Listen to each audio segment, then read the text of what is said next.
Everyone, welcome to our channel আমাদের প্রতিদিন।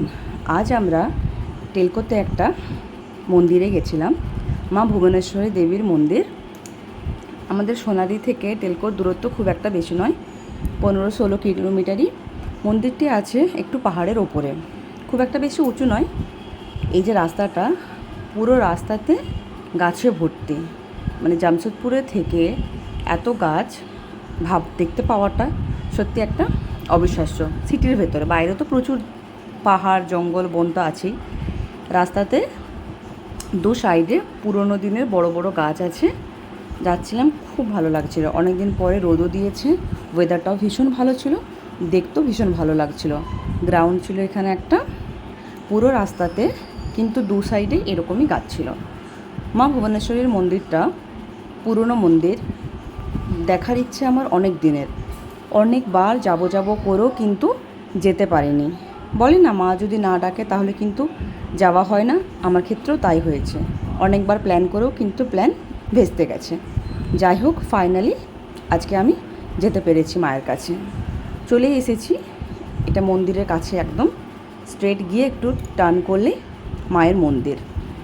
বাড়ির বাকিরা সবাই আগেও এসেছে, আমার এটা ফার্স্ট টাইম, আমার আর ছেলের দুজনেরই। এই যে দেখা যাচ্ছে মায়ের মন্দির, মা খুবই জাগ্রত।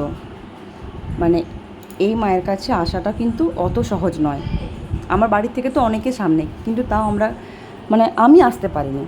হতে পারে মা ডাকেনি আমাকে এতদিন, সে যাই হোক। মন্দিরটা কিন্তু আজ ফাঁকা ছিল। খুব ভালোভাবে আমরা মন্দিরে পুজোও দিয়েছি, বেশ খানিকক্ষণ বসেছিলাম মন্দির চত্বরে, জপও করেছি। মন্দিরের চারিপাশটাতে আরও অনেক রকমেরই ঠাকুর দেবতা ছিল, শিব ছিল, নারায়ণ, স্বামী আয়াপ্পা, আরও গণেশ। তো আমরা সেগুলোও ঘুরে ঘুরে দেখেছি। মায়ের মন্দিরের তো ফটো তুলেইছি, সাথে ভিতরেরও একটা ফটোই তুলেছি। আমি জানি না তোলাটা ঠিক হয়েছে কিনা, কিন্তু আমি তুলেছি। আমার ছেলে এদিকে যাচ্ছে কল্পনাদির সাথে, ওরও মন খুব ভালো ছিল। যেহেতু রোদ উঠেছিল, তাই আমাদের ঘোরাটা খুব ভালো হয়েছে।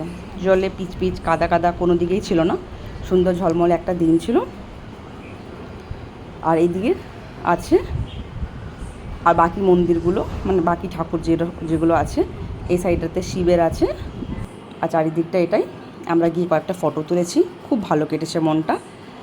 আর দিনটা তো ভালো ছিলই, আমরা দেখা করে পুজো দিয়ে শান্তি পেয়েছি। একটা সুন্দর দিন আজ কেটেছে আমাদের। ভালো লাগলে একটা লাইক করবেন, শেয়ার করবেন, চ্যানেলটিকে সাবস্ক্রাইব করে পাশে থাকবেন। আরেকটা জিনিস, পুজো দেওয়ার পরেই আমরা এখানে একটু খাবার দাবার করে খেয়েছিলাম, ধোসা ইডলি এরকমই। একটা পুরোনো গাছ ছিল অনেক দিনের, ওটার একটা ফটো তুলে নিয়েছি। আর মায়ের মন্দিরের যে ভেতরটা, সেটার এই ফটোটা লাস্টে দিলাম। জয় মা, ভালো থেকো সবাই।